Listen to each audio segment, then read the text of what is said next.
Alrighty guys, and welcome back to another LEGO set review from BrickByBrick. And today we have the Dawn of Iron Doom, set number 70626, 704 pieces, retails for $59.99, and you can see the box in the back. Is an interesting size for, this price point. And on the back it just shows some of the play features and stuff, but we're not going to spend too much time on that. It does come with one instruction booklet, which is actually perfect bound, so that's kind of nice. We've been doing that with a lot more Ninjago sets recently, but the set does come with, I guess, 3 main builds and a good selection of figures. So let's get started with the smaller stuff. So the first little build is Lloyd's little, I think they call it a swamp skimmer in the set description, I believe.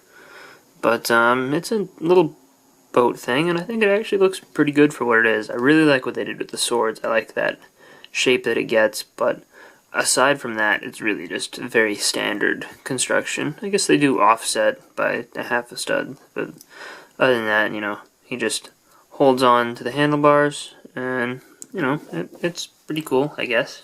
A nice little side build, but does not appear in the show. So, the second build is this little Vermilion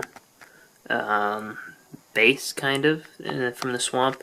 There are 6 red snakes just included, extra, as well as one which is attached inside the little prison cell, which actually detaches from the rest of it. It's just on a clip, so you could move it around there. It's kind of reconfigurable, which I think is nice.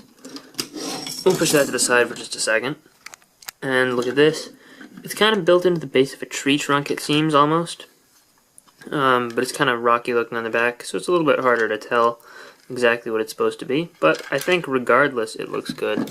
Oh, and I forgot to mention, there is also a second... Oops, play feature spoiler.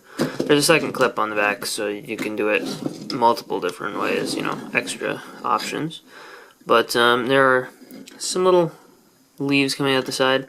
And the cool thing, I think, here is the way that they do the prison door, because it's actually done where these little horns actually insert into the holes of the other thing, and that kind of locks it and makes it harder to move. But inside, it's relatively plain. There's just that one snake on the floor, and it is tiled mostly on the inside to make it easier to capture Sensei Wu, which I actually appreciate that they included him, because, this is actually relatively show accurate. And there is space on the top to pose a figure. So I just threw one of the Vermilion up there. So the second little section of this Vermilion base is a lot more vertical. You can see up on the top it has this nice Vermilion Flag, which actually has stickers on both sides, which I think is nice. And I like the use of the big girder X-shaped pieces. I think that makes it look pretty good. And there's a little bit of foliage on there, but for the most part, it's relatively plain and simple and uses some big pieces to create that height. There is this little board which kind of collapses. If you accidentally walk out here, you might fall down. And on the back, there is space for a Vermilion sword, which is one of the special new molds that was introduced for the Vermilion army. So that's kind of cool, but the back of this looks relatively plain, and you can see these bars are how that other smaller section connects to it. But you may have noticed I didn't talk about this up here. There's this nice Vermilion egg, which you could stick some snakes in to do what they do with the Vermilion attack set, the small one, but there's just 3 studs in there. And this it can easily be used as a play feature, because the point is you're supposed to take this spear and you're supposed to drop it, and it hits the edge of this board and catapults the ninja who might be sneaking around on the other side. I think that that's a cool play feature, because it's, relatively complex. It's not just a really simple thing. And it doesn't work all the time, too, so I guess there's that realism function. But I think that it just is pretty cool and relatively effective.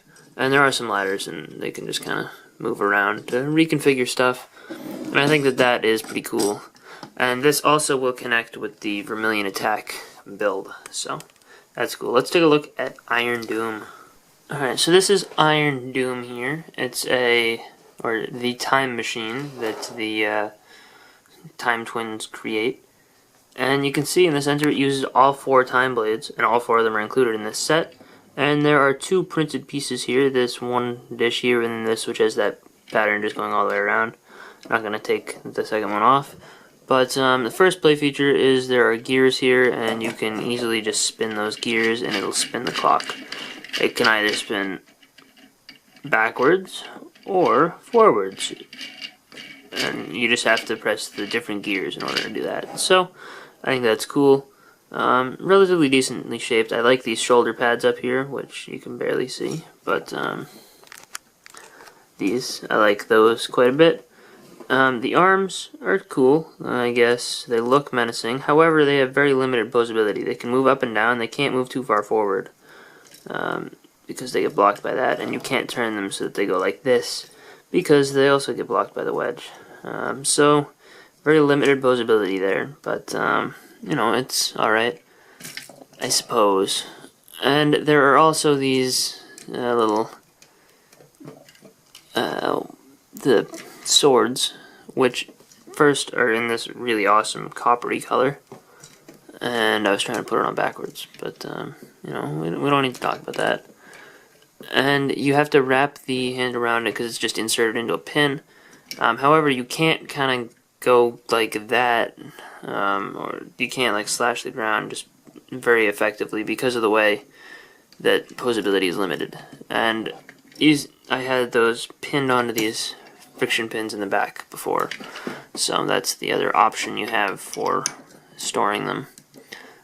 But I think that they do look nice and menacing, and I really like the color that they are in. But the head of the mech is pretty small, but you know, it looks actually almost exactly accurately shaped. It's a very good shape using this piece here, which is in gunmetal gray, which is cool.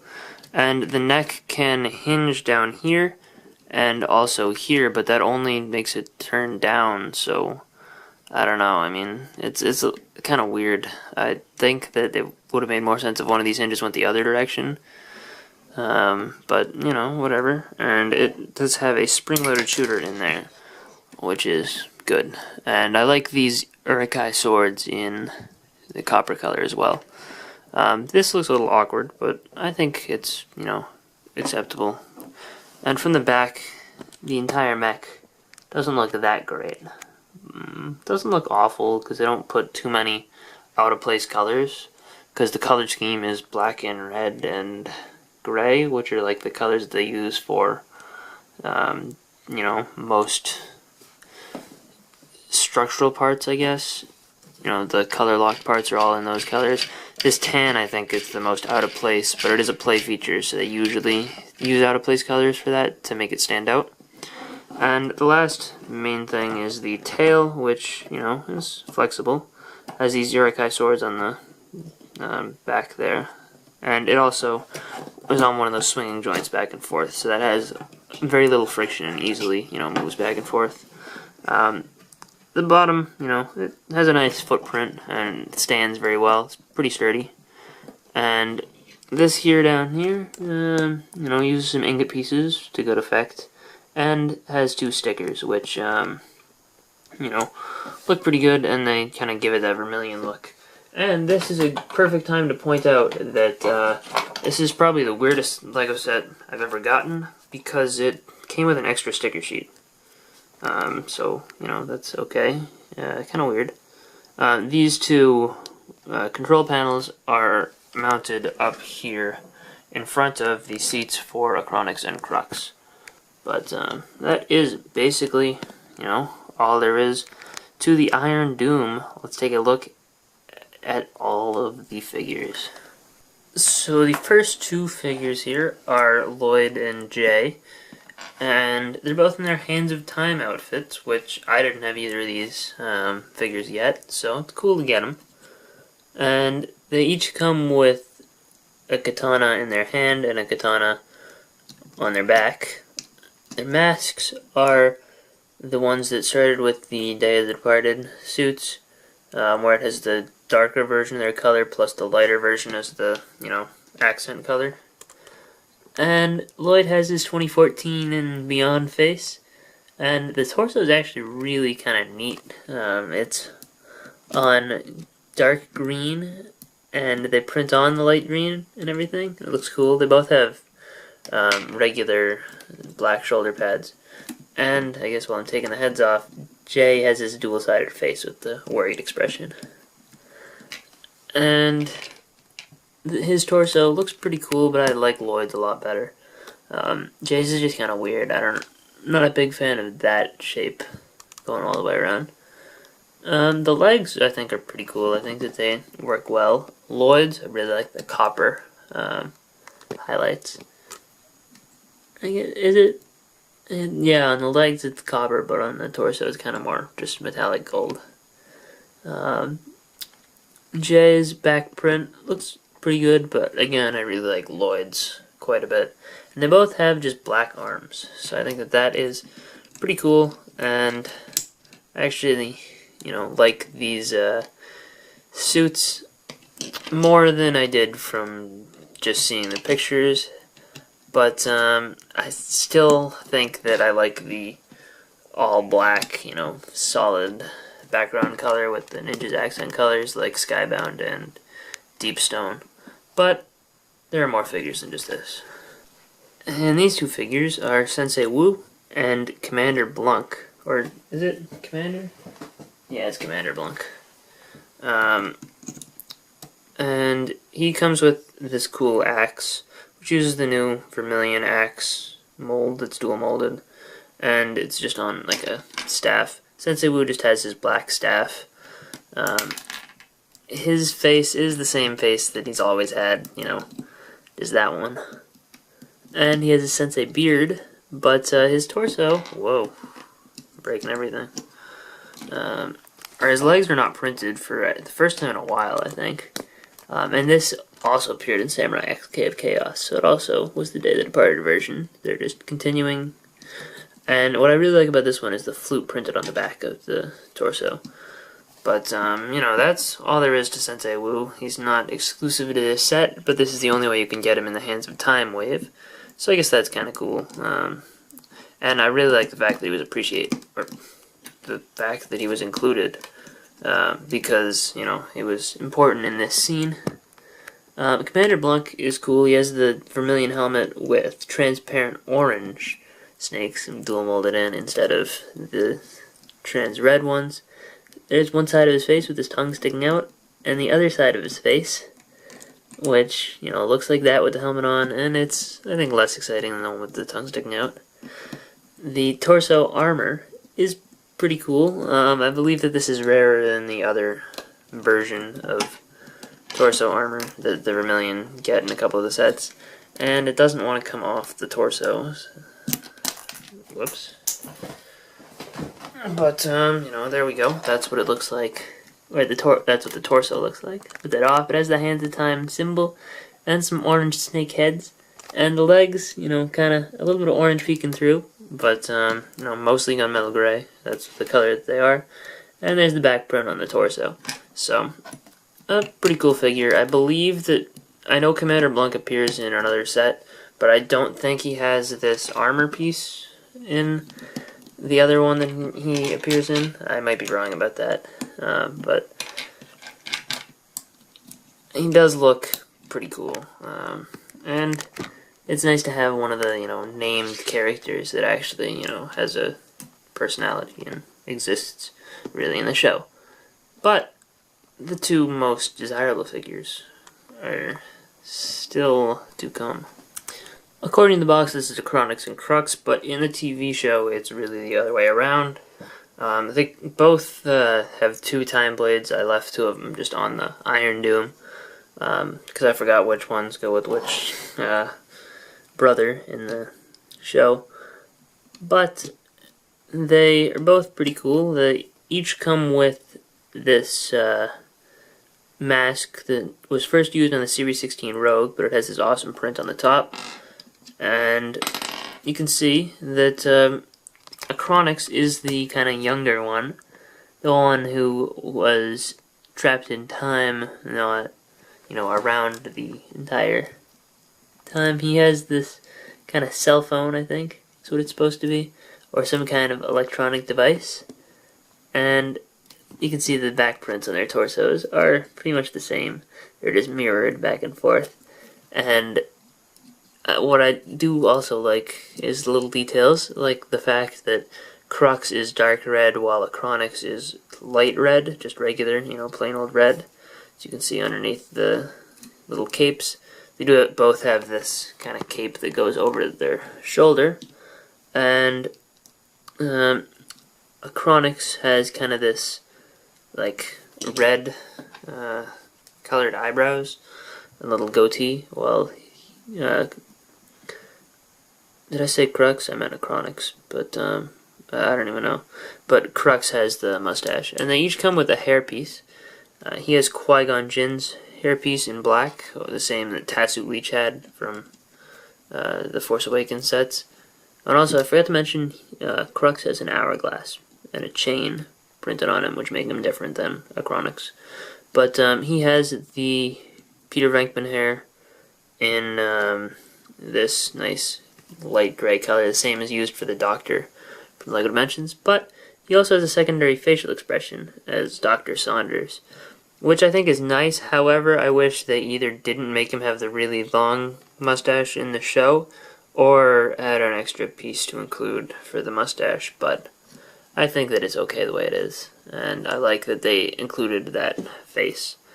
But these two figures are definitely a reason to buy this set, and, they're definitely worth it. They're very nice figures.